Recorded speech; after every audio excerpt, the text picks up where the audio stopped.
Good morning, everybody. My name is Rebecca Roberts. I'm a land use specialist with the Center for Land Use Education, and I'll be your host and moderator today. I'm joined by Melissa Kampmann. Melissa is a shareholder in the law firm of Reuter Ware. She helps families create estate plans and advises on how they can keep properties in their family for generations. Before we get started, I would like to remind you that you can submit questions throughout this session. Please click on the Q&A tab that you see on the top right side of your screen. Here you will see questions that have been asked by others, and you can promote or vote on questions that you would like to see answered. She helps families create estate plans and advises on how they can keep properties. All right, so are we ready, Rebecca? Actually, I was getting a little bit of feedback on my end, so I had to stop the video.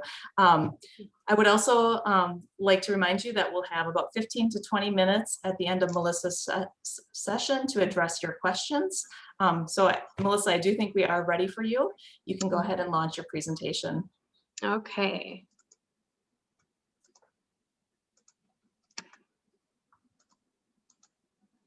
All right, so here we are. So as Rebecca mentioned, my name is Melissa Kampmann. I work at the Reuter Ware law firm.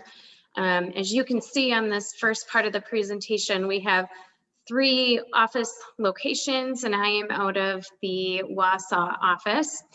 As part of my job, I work with a lot of families who are looking at succession planning with the family properties, whether it would be a cottage property or a residence or lakefront property that's vacant. We work with a lot of families who want to put together a plan so that this asset can stay in the family for multiple generations. So today I'm going to talk about that process, what that process looks like. And I would refer to it as legacy planning. So, what is the legacy planning? Well, legacy planning really starts with the current owners of the property having a vision for what they would love to see happen with that property carrying on into the future. It's very easy when mom and dad own the property, and when mom and dad are paying for the expenses of the property, mom and dad are doing the upkeep for the kids and the grandkids to all come to the property and have a fun time together. They all get along. There aren't disputes about, upkeep on the property. There aren't disputes about use of the property. And so many individuals, many clients come to me and they want to put a plan in place so that carries on. That tradition of everybody coming to the family property carries on. And unfortunately, a lot of people end up passing away and leaving a cottage property or an important property to their family without making sure that there is a plan in place for how they're going to own and manage this property in the future. So really the legacy planning involves creating that plan so that you can replicate what exists today and provide a framework to hopefully reduce any sort of disputes over the property. Now, when I go into this process, I don't have any grand illusions that there won't be any disputes at all. So I always say that this process is a reduction of disputes in property versus elimination, because I don't care what kind of legal documents you have in place, you have humans, and humans have issues. Humans bring issues to the table. So really the legacy planning process is aimed at creating that plan for continued ownership so that there is a reduction in any sort of problems that might occur. When we do this legacy planning, there are multiple options that is involved in the legacy planning. First option is to sit back and I have a conversation with my clients about when should the legacy planning occur? Is this something that my clients want to engage in while they're living? In other words, do they want to transition the property to their family while they are living? Is this something that they would prefer to pass on upon their passing and continue to maintain ownership during their lifetime? The options also exist where we can transfer ownership, whether it's during lifetime or at death. We can transfer that through the use of an entity. We might not use an entity and just have a personal contract among all of the owners. Some other options is you really don't have to engage the entire next generation in the legacy planning. Throughout the process that I'm going to be talking about, we encourage a lot of conversations among family members. We encourage getting everybody to the table to have an ownership in the process and to have a say in the process.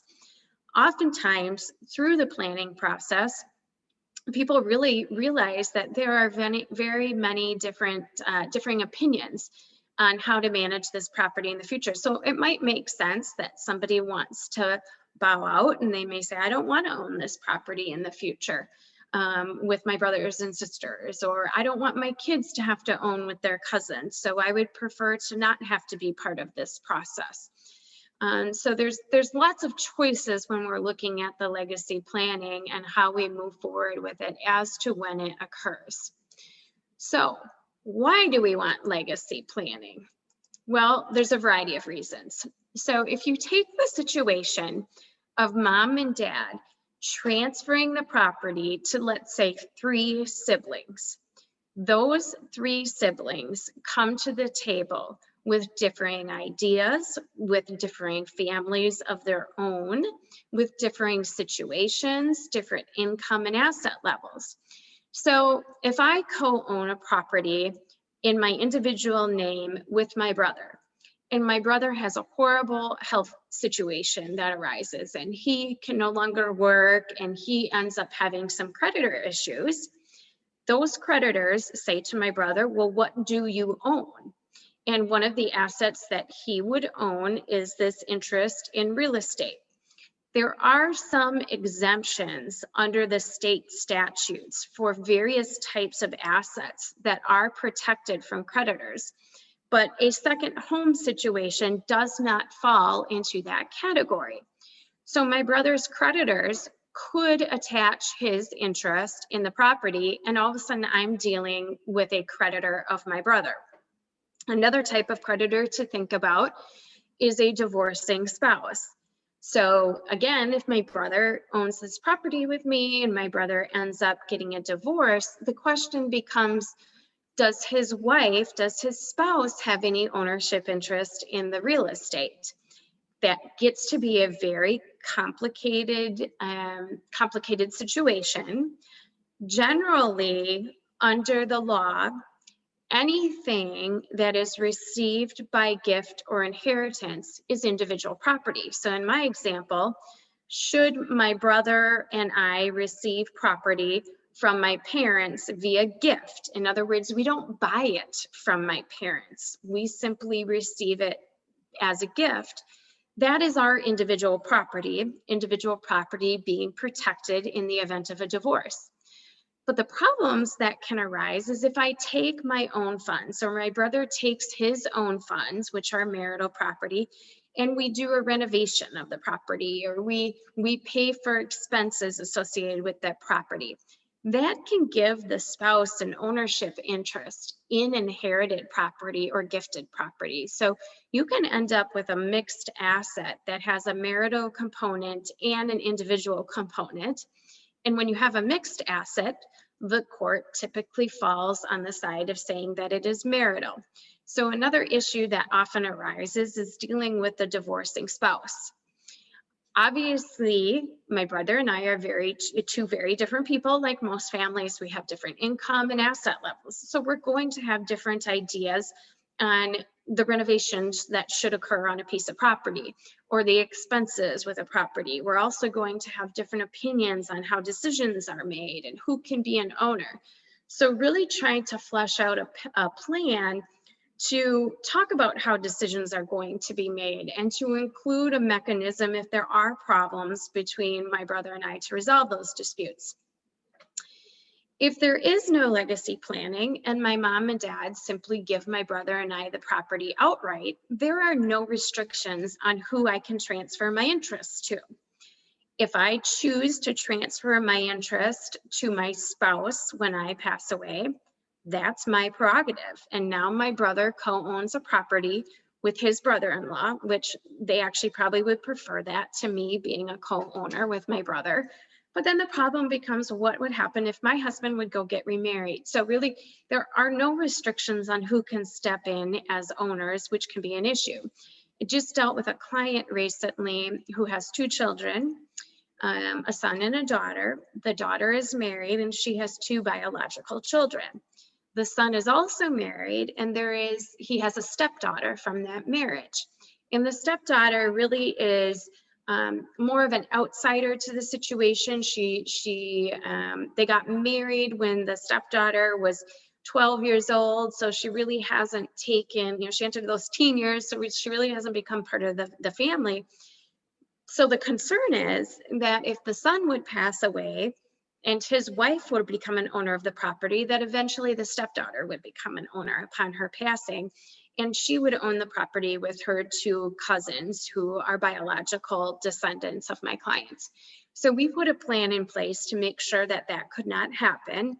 Or if it did happen, the other side of the family had the option to buy her out at a discount. And I'll be going into these issues in a little bit more detail.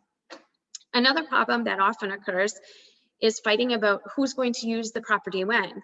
Is it going to be the 4th of July? If it's hunting land with a small cabin on it, who gets to go hunt on the land? Can they bring their buddies along? And who gets to stay at the cabin?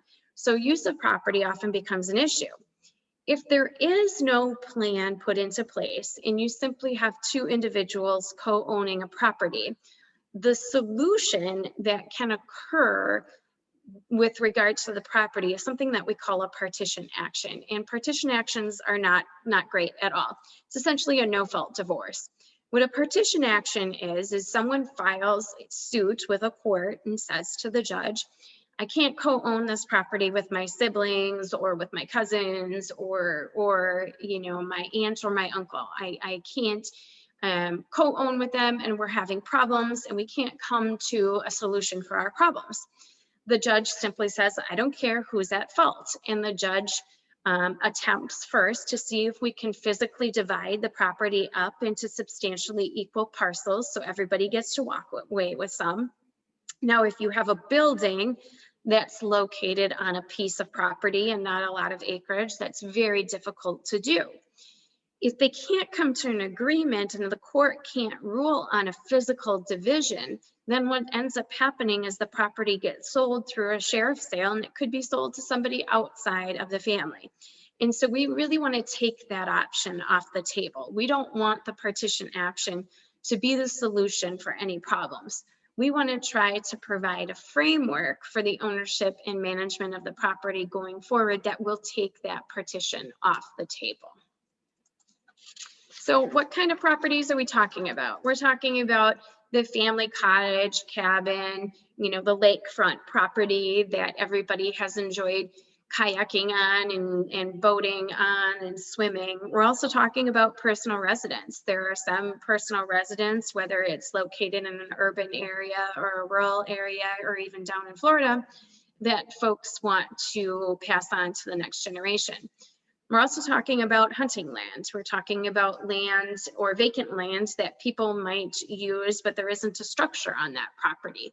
They might use it for ATVs, UTVs, they might use it for hunting. And then we also have farm properties. I'm dealing with a family right now that is down in Iowa, and mom and dad passed away. And there is a farm property, and one sibling out of the 4 siblings is actually farming the land.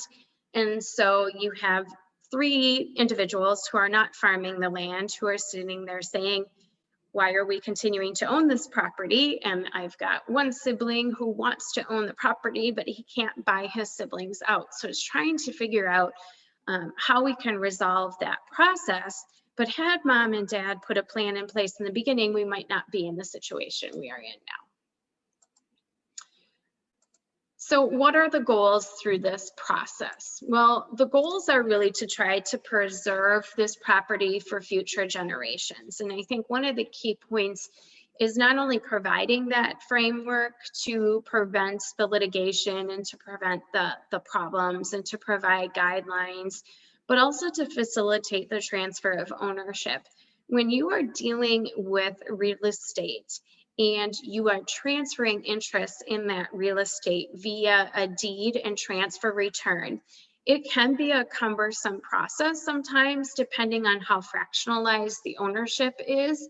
And if people don't attempt to get a title company involved to do letter reports, to really get a good, accurate description of the real estate and the current ownership, you can end up with some major issues in the future as to breaks in the chain of title. So putting a plan in place also helps us if we want to transfer ownership of that property in the future. We don't have to deal with the underlying real estate. We just deal typically with the entity that owns the property. Another goal is often to reduce transfer taxes, so estate taxes. Now, for the majority of individuals today, estate taxes are not an issue, okay? Right now, we have nothing in Wisconsin, no estate tax. Federal level, very, very, very few people have this as a concern. There isn't an estate tax for an individual unless they transfer more than 11.7 million under the federal rules to their children. And if you have two individuals, husband and wife, you can double that up. So it's 11.7 million per spouse. That 11.7 million is scheduled to be reduced in 2026 to 5 million per spouse.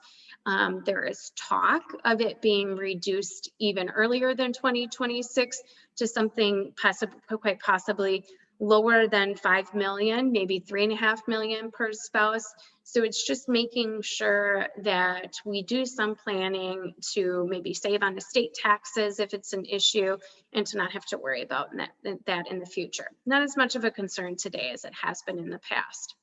Asset protection planning is also a big part of this process. If somebody goes into a nursing home and they have expenses for that nursing home, they have to pay for those expenses. It could be that they may run out of liquid funds. Maybe they've gone through their retirement account assets. They've gone through their checking account and their investments. And so now what do they have left? They have real estate to be used. They may have their personal home and they might have this family property. An individual can qualify to get aid from the state to pay for their nursing home care if they own a personal residence, but they can't qualify for aid if they own this second property.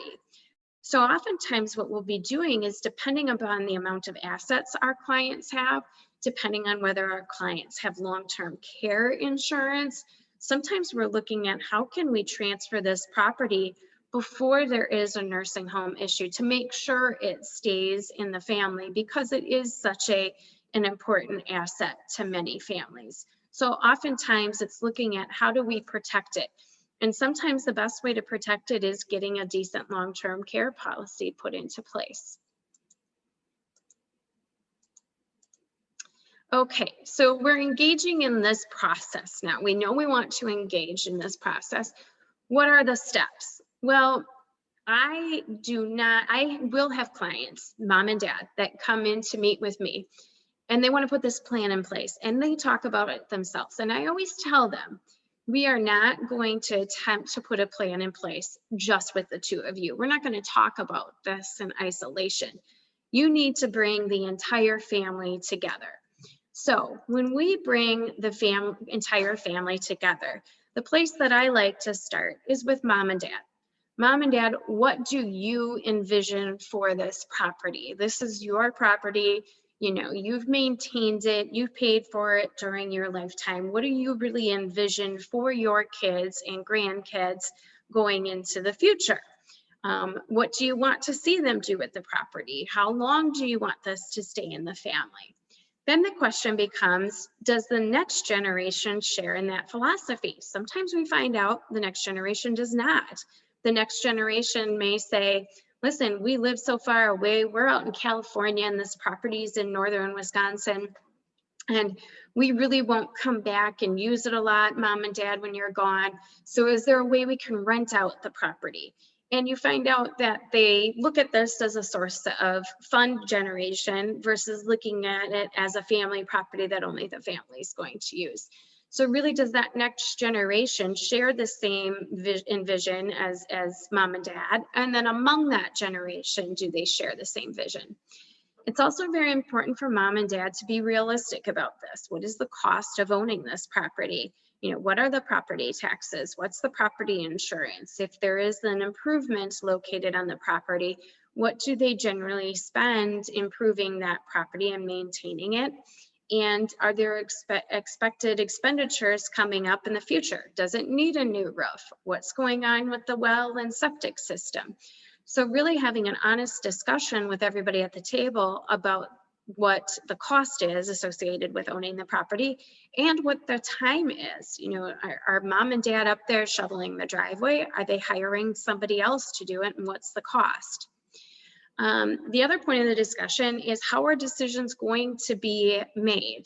Will everybody have a voice in it? What types of decisions do they see themselves being able to make together? What types of decisions are they worried about making? Again, that issue of maybe there are some folks that live closer and some folks that live further away. For the individuals that live closer, is there going to be an expectation that they actually go to the property and they rake the leaves and they shovel the driveway? And is there going to be compensation for that work? Or is it just an expectation of being closer and being able to use the property more often than the sister who's in California? So after we have a real discussion about what it means to own this property, and we really find out whether these siblings can co-own the property, then the question is, do you guys actually really want to do this together?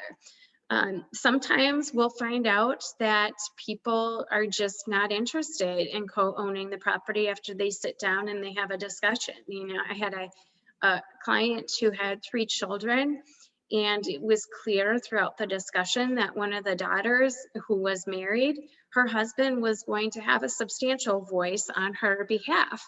The other 2 kids really had a problem with that. So ultimately, mom and dad decided that the 3 of them could not co-own. Only one would co-own, one would own that property. And the way they decided it is who is willing to pay the most when we pass away. And that's the person that will get the property. So having a discussion with everybody involved is extremely important to determine whether this plan should be put in place for everybody to own the property together. So then if we determine who's going to be part of this process, and we say, well, how is this legacy plan going to be put in place? Are we going to have the property individually owned in individual names, or are we going to have the property owned through an entity? So in other words, if we have 3 siblings, when I go to the deed, is the deed going to have 3 names on it, or is it going to have 1 name being an entity and the 3 siblings being the owners of the entity? There are times when a property cannot be owned in an entity. For example, if there is a mortgage on the property, some banks will not permit that property to be owned inside of an entity. They want it only owned by individuals. So the first question we always ask is, how do you own this property? And are there any other third parties with an interest in the property, whether it's through some sort of mortgage or other type of lien? So that's the first question. Other people have concerns about owning inside of an entity. What's the complexity that's involved with owning inside of an entity? Are there requirements through the state of Wisconsin? Are there requirements through the federal government with owning an asset inside of an entity? What is the tax situation if they own it in an entity? Will they have to pay taxes? What is the cost of filing a tax return for an entity? What if there is no income, but there are expenses? How does that get handled inside of an entity? So we really talk through those issues and we determine how much of those concerns are really a turnoff to owning inside of an entity. And what we end up finding is that there are so many advantages to owning the property that even if a tax return has to be filed, even though there's no income, the benefits of using an entity outweigh any of the negatives. So what are the advantages of owning inside of that entity versus owning outright? Well, if you own outright, again, what's going to happen is I will look at the deed, and the deed's going to have 3 names on it. Those 3 individuals, yes, can go out and form a contract together where those 3 individuals agree how the property will be managed, how the property will be run, who can they transfer their interest to in the future. So we can do a personal contract among 3 people that gives us these guidelines to owning and managing the property. The problem becomes that if any one of those individuals has creditor issues, they have an ownership interest in the underlying real estate. They don't have an ownership interest in an entity. They actually own the real estate. And so their creditors can attach a claim to that real estate. In addition, let's say this is lakefront property and somebody for some reason is injured on this property. The person who's injured would go after the owners of the property. These are 3 individuals. They can go after their personal assets versus going after the entity, which would have its own insurance policy. So creditor protection goes both ways. The other benefit of owning through an entity is the ease of transfer. If I have 3 names that appear on a deed and we want to transfer one of the 3 individuals' ownership interest to somebody else, we're doing a deed and a transfer return, which gets to be very complex. But if on the other hand, an entity owns the real estate and one of the individuals owns an ownership interest in the entity, to transfer the entity interest is very, very simple. We don't have to go through the process of a deed and transfer return. It's much more simple. So there are a variety of entities that are available to own real estate through that we can use. Partnership interests are one type of entity. Some of the partnership interests really don't give us the liability protection. Partnerships do come to an end upon death of individuals, so it's really not a great entity for long-term ownership. We have C corporations and S corporations. This is a type of entity through the state of Wisconsin. There's a lot of corporate formalities. You have to have a board of directors. You have to have officers involved. Many people shy away from C corporations and S corporations because of the corporate formalities of having a board of directors, officers, regular meetings, minutes, etc. A close corporation does not have the same corporate formalities, but the requirements of a close corporation is that all owners have to be actively involved in day-to-day management. If you have the sibling that is out in California and is not actively involved in the property, you can't use the close corporation. We used to use a lot of trusts, but in 2014, Wisconsin enacted something called the Wisconsin Trust Code. And really that Wisconsin Trust Code makes it very difficult for us to achieve many of the goals that our clients want, which are typically the creditor protection, but the ability to transfer interest and the ability to move decision makers in and out. It's very difficult to do that through a trust now in Wisconsin. So typically we use what we call a limited liability company, and a limited liability company is it's kind of a hybrid of multiple of these types of entities. With a limited liability company, the owners are referred to as members. They're the actual individuals that own it versus a partner or a shareholder. An LLC doesn't have the same formalities that are required by state statute, but sometimes we choose to put in some formalities depending on the plan that we put in place. So an LLC is essentially ignored for tax purposes. So if there would be a rental of the property, the income would flow through to the individual owners, which is typically best from a tax standpoint and results in the smallest tax burden. So typically we're using the LLC. So how do we create the LLC? There are articles of organization that need to be filed with the state of Wisconsin. And quite honestly, those articles of organization don't say a whole lot. They give you the name of the entity. They tell you who the registered agent is, which is the person that receives paperwork from the state of Wisconsin. And then the articles of organization basically tell the state of Wisconsin, will every single owner be a decision maker? That's called a member managed organization. Or will authority to make decisions rest with a couple of people called manager managed? As you'll see, as I discussed here, we typically use manager managed. The operating agreement is basically the agreement that all the members come up with that really talks about those guidelines. And I'll get into the specifics on an operating agreement here. EIN, this is a taxpayer identification number. It is a separate entity, and so you do need to have a separate taxpayer identification number, even if there's no income. In order to set up a checking account to pay expenses, you have to have an EIN. In order to transfer real estate, you have to have an EIN. And then finally, the last step is the actual transfer of the real estate. Okay, now on the transfer of the real estate into the LLC, when you transfer real estate, you're going to do a deed and you're going to do a transfer return. Depending on who the owners of the LLC are, there may be something called a transfer tax that's imposed, and that's 30 cents on every $100 of value. Typically, what we're doing is we're having mom and dad create the LLC, so mom and dad are transferring the real estate into the LLC, and then they are staying as the members. There is no transfer tax that occurs. Thereafter, when they transfer it to their kids or to their in-laws, there's no transfer of the real estate. It's just transfer of the LLC interest, so there's no corresponding transfer tax. So I'll go into each of these subsections here in more detail, but I'll give you a brief overview of what we put into the operating agreement.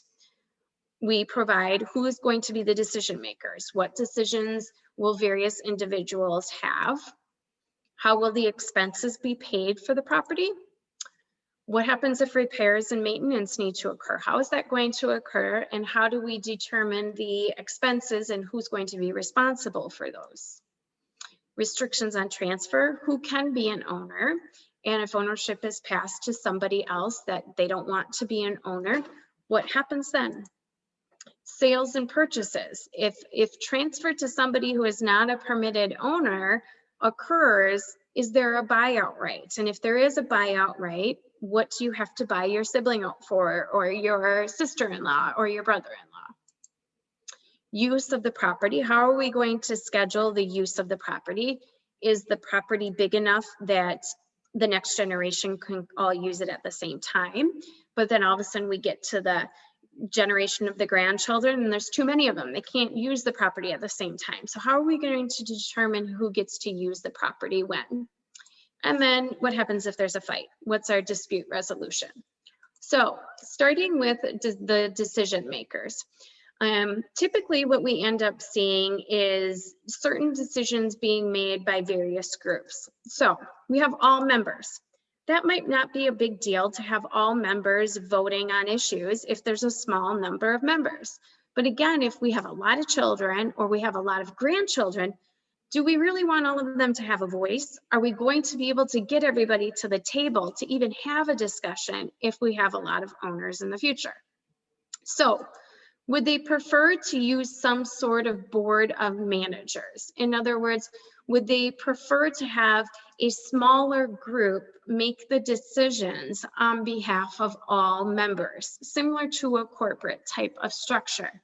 Now, some decisions can rest with members, very important decisions, like is the property going to be sold? And other decisions rest with the board of managers. And then we all obviously need someone that's going to carry out the wishes, whether it's of all members or whether it's of the board of managers.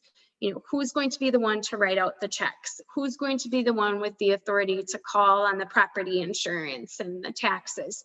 That would be a manager, which is very similar to a company president. So I want to show you an example of what I mean, where it can be difficult to have all members as decision makers. So here we've got our client who has 3 kids. Big deal. 1/3 vote, 1/3 vote, 1/3 vote. But all of a sudden we get to the next generation and we've got a 6th vote here, a 6th, that 3rd carry down, and a 12th. So we have all of these voices. Do they all get 1 vote, or do they only get their representative vote? How many of them have to be at a meeting to make a decision? You're dealing with a lot more people. So oftentimes we shift to using the board of managers through a concept that's called family units, okay? So you'll see the same structure. Clients here, 3 kids, grandkids.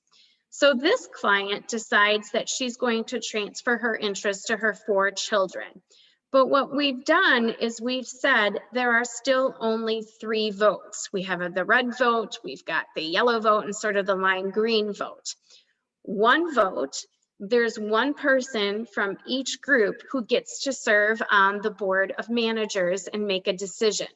That 1 person is held accountable to the other members that's part of their family unit. And really it's minimizing the voices. So we still only have 3 individuals that are representative. Now, it might be that we still keep a lot of issues with the overall membership, like the most important issues. But typically what we're doing is we're going with this concept of using the family unit. My next slide does a summary of this, and I think it's easiest to describe the next slide here. We use the family unit for decision-making purposes, but we also use it for assessments. So 1/3 of the expenses paid by each group. How they decide to pay that is up to them internally. But if the penalty is that a family unit cannot use the property if they don't pay for their 1/3 share of expenses, you better believe someone within this family unit is going to cough up the money so they can continue to pay the property or continue to use the property. Also, with scheduling the use of the property, typically most clients will do it among the family units. So each family unit gets 1/3 of the time. And then within their own family unit, they divvy up the weeks they've been allocated.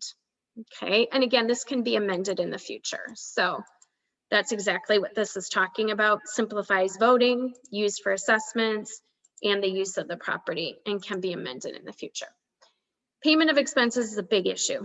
We have people with all different assets and income levels. So sometimes mom and dad will fund the LLC with a pot of money, say 100,000, 200,000, that will be used to pay for expenses. We typically use those funds though in line with a budget. A budget is constructed every year that board of managers has to agree to, and that budget will have our typical normal expenses that need to be paid for and any unusual expenses that are anticipated, like needing to change the roof or well and septic issues, okay? If we don't have a separate fund, how are expenses going to be paid for? One choice is by going with assessments, where the family units are each allocated, in my example, 1/3 of the expenses, and they have to pay their 1/3 share. Typically, we include a slush fund through the year that is part of the budget and part of the assessment. Some people, though, say, well, everybody shouldn't be equally responsible, 1/3, 1/3, 1/3, because we have the one family unit that's out in California that never uses the property. So we might have a user fee, some expenses that are paid by somebody who's actually using the property. Like if they bring in someone to clean the property after it is vacated, is that cleaning service a user fee versus something that's going to be assessed against all owners? What happens if someone doesn't pay their assessments or user fees? And this is where using the family unit concept is very helpful. So if I have a 1/3 assessment against a family unit and one of the grandkids can't pay their share of the 1/3, if they don't pay their share, we have suspended use of the property. And so the other members of the family unit typically step in. So typically what we have is we have interest on amounts that are due and owing. They can't use the property, or it might trigger a favorable buyout. Repairs and maintenance, typically with repairs and maintenance, what we're addressing in the agreement is really who's in charge. Are the people who go to the property, is there a chore list that they need to take care of? And then everything else rests with the manager. When will outside contractors be used? Are users supposed to put the dock in? Are they supposed to pull the dock out? Are they supposed to shovel the driveway? Or will an outside contractor be used in those circumstances? Control over the cost of repairs. So if something does happen that needs to be paid for, typically if it's an emergency repair, can the managers just step in and do it at any cost? Or is there a cost threshold that the manager has to get permission for? So if the cost of an emergency repair is $1,000, can the manager just take that from the slush fund, or do they need to go get permission? Known repairs, we typically tell our clients to put that in your annual budget. Transfer restrictions are very important. We have some clients who say, I'm not going to put a restriction on my kids. They can give it to whoever they want to. That's very, very rare that we would end up having that happen. Most people really narrow in who can be an owner, and typically it's around your bloodlines, and those are what we call your permitted transferees. Who can you sell the property to? Who can you gift it to? No questions asked. Typically, that's down that bloodlines, those lineal descendants.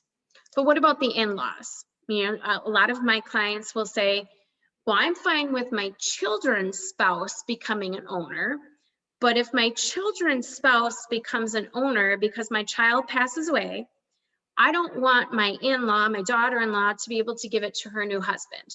Or we also get the situation of, well, I don't want the grandkids' spouses to become owners. So it really is dependent on each family circumstance.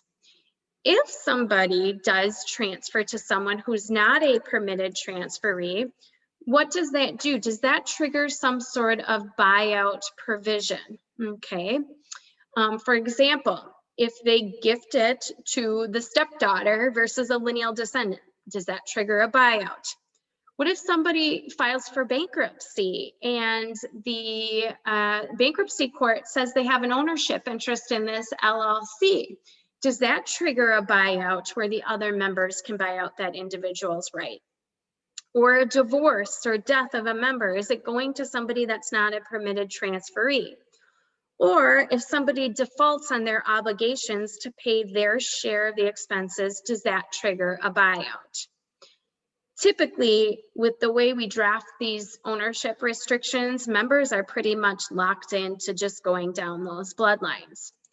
If there is a trigger of a buyout, we always want to include a provision to talk about how the purchase price is going to be determined. Will it be based off of an appraisal, hiring somebody to come in and appraise the property?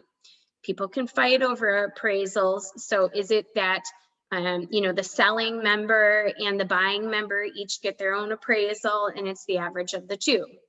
Are we going to use the tax bill? Sometimes not very accurate.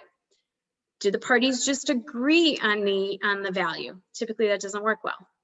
But are we going to provide penalties or discounts to a transfer? So for example, if we say that fair market value of an interest is $100,000, are there concerns that the other owners who want to buy out that individual aren't going to have $100,000? And so all of a sudden, maybe an in-law will become an owner because there isn't sufficient funds to buy that in-law out.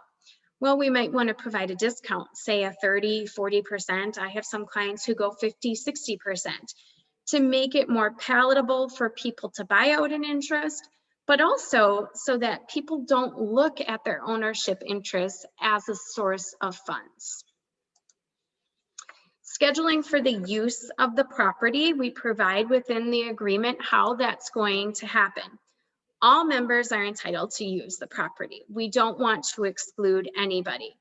So are we going to take the weeks and we're going to divide them among the family units, and then the manager sets the schedule based on first come, first serve. So the first family that talks to the manager gets 4th of July and maybe Labor Day, or are they going to have a race to the finish line? Or are we going to have a rotating schedule where in 2021, family 1 gets Memorial Day, family 2 gets 4th of July, and family 3 gets Labor Day. And then in 2022, we rotate who gets those weeks. Sometimes we have people that exchange interests. So we've got the family out in California and they've got the very valuable 4th of July weekend. Are they going to be able to, quote, sell their week to somebody else? We also include within the agreement what happens if we have problems. So if we have an equal number of managers on the board, or if we have an equal number of owners, this can result in a deadlock because you won't get over a 50-50 vote. You won't get a majority interest. So what are the solutions? Some people choose to appoint a third party, and the people that have done this with a special manager, who's going to be the third party and how is it going to be selected? Sometimes the family will provide a committee of good family friends that might serve in that role and be the deciding vote. Some families choose to send it to mediation or arbitration, knowing that mediation and arbitration typically are expensive.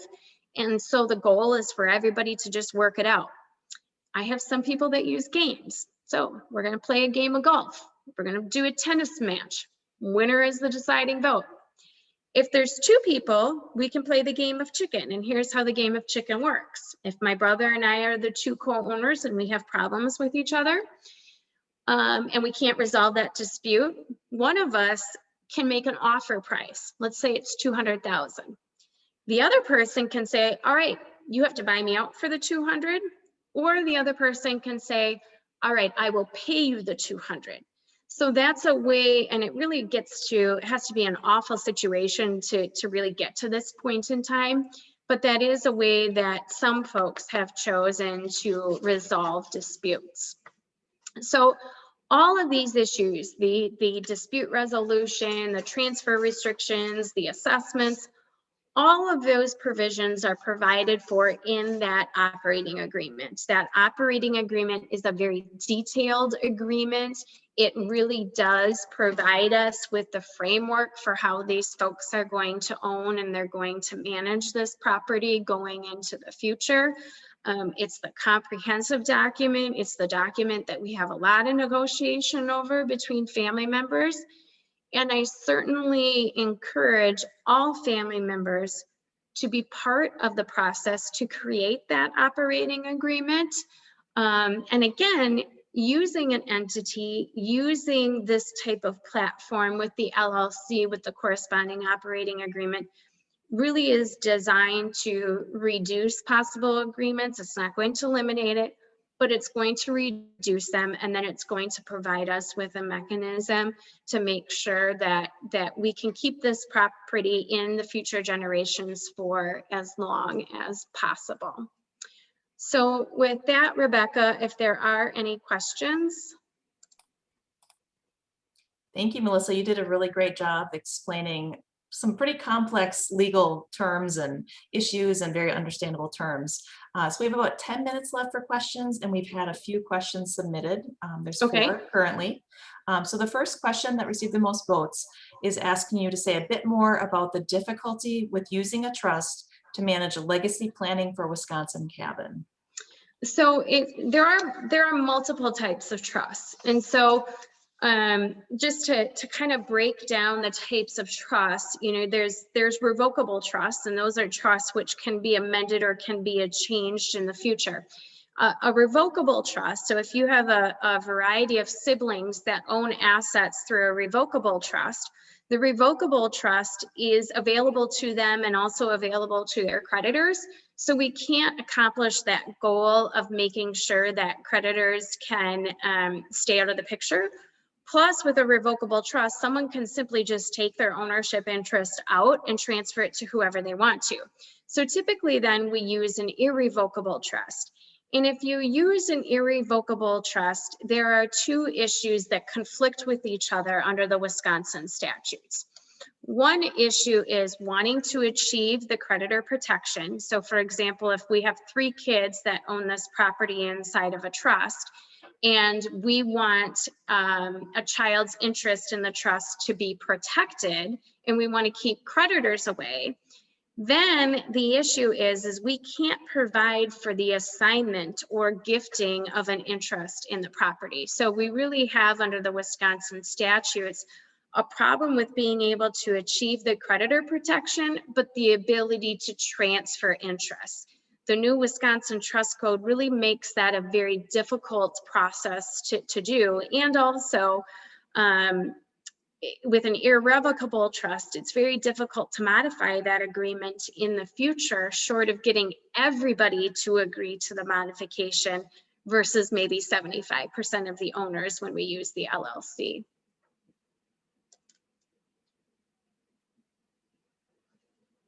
You're on mute, Rebecca. Thanks for the reminder. Yeah. How long does the legacy planning process typically take, and what sort of financial commitment is involved? It really depends on the family. So I have some families where we can get it done in a couple of months, and I have other families who it's just maybe indicative of the fact that maybe the kids really shouldn't be co-owning the property together, who it takes them years to come to that process. So my typical process and what I do is I provide my clients with an example of the operating agreement, and I specifically tell them provisions within the operating agreement that discussions need to be had over. So if we start with that and the family is quite agreeable, the fees associated with doing the whole planning project typically aren't bad. It's anywhere from $1,500 maybe to $2,000. But I've had clients who fight and fight and fight. And so I end up becoming a family counselor where you're talking about $10,000. So every family is different. As much as the family can do without me needing to be the negotiator and the counselor, that saves on the money. All right, so next question. It sounds like there's many benefits to owning shared property as a business entity, and you specifically talked a lot about owning as an LLC. Are there times when you recommend other forms of business ownership, and how would you help a client decide? What factors come into play? Sure. Yeah. If you have a property that you're really looking at, renting it out a little bit more and being more of an income generating property, sometimes the S corporation still provides you with a really good tax result, but sometimes those corporate formalities that are required by the state statute really should be utilized because you're viewing this more as a business property. So there are certainly times where an S corporation might make sense. There are also times where utilizing a trust might make sense. So if families, I've had a couple of clients who say, listen, I just want this property to be held in this trust, and I want to provide a slush fund, but I don't want that next generation or the grandkids to really have any say or to be able to transfer their interest. I just want all these people to be able to go to the property, but have no role in making decisions, have no ability to transfer it. So there are some times where we still utilize a trust for it. So one of the previous sessions talked about conservation easements. Is that a tool that ever comes up when you're doing family and legacy planning? And how do these tools intersect? Yeah, so a conservation easement, really what you're doing is you're putting restrictions on what the property can be used for. You're prohibiting development. You want it to be used for farming, for recreational purposes. You want the waterfront to be preserved. So, as long as everybody agrees with the concept of the conservation easement and, doesn't have a problem with owning the property subject to the conservation easement, you can use both of them at the same time and still get the tax benefit, the tax deduction on the conservation easement. So I have quite a few clients who have conservation easements in place. that do prohibit, acreage from being subdivided or lakefront property from being altered in one way, shape, or form. And then even though that easement is in place, people can still own and use the property. And so then the LLC layers in on top of that conservation easement. Great. So I also heard in that session on conservation easements that there can be opportunities to amend that easement over time. Is that same opportunity available in the legacy planning process? How would you go about changing your agreement? And do you need agreement from all the parties to do that? Yep, and that's one of the discussion items that we do have when we're crafting that operating agreement, because really with the operating agreement, the clients in the next generation who engage in the process are the rule makers. State statute isn't necessarily the rule maker like it is with a trust document. So you can, with the operating agreement, specify when amendments can be done, who can do the amendments. So can the board of managers do any amendment they want without going to the direct owners? Do the owners have to be involved in the amendment process? Is an amendment acceptable with a majority vote, or does it need to be unanimous, or can it be supermajority at 75%? Those are all discussion items that we have, and I really encourage my clients when we're doing this to not just think about the next generation, but think about that second generation of grandkids, and really making sure that we can provide flexibility. Because your kids, right? You know how those kids act, but the grandchild who's maybe 16, you have no idea how that kid's going to turn out at any moment in time. So you want to be able to deal with any circumstances that come up. Thanks, Melissa. We've actually addressed all of the questions that were entered in the Q&A. So I just want to provide a few moments if you had any additional advice for someone who's planning this process or starting this process, or common issues that you come up with that you'd like to address. Yeah, I think the main recommendation that I would have is don't wait until it's too late, and don't make an assumption. Don't assume that all of the kids would get along. I mean, I can't tell you how many people come into my office and say, my kids are best friends, there's not going to be any problems. When we start down this process and we engage everybody in the process, we really find out what everybody's opinions are and what everybody's wishes are. So it's not something that I encourage people to push off. It doesn't mean they have to transfer ownership away. They can still put the plan in place and continue to own and use the property during their lifetime, but the plan is there for when something does happen to them. So I always say the sooner the better. All right, well, thank you once again, Melissa. I want to remind all of the participants that they can complete the feedback form listed on the site. You can also reach out to Melissa if you have questions through the event site as well. And then lastly, I would like to encourage you to join the next session. We'll be joined by Tia Nelson at 2:30. Thank you for attending.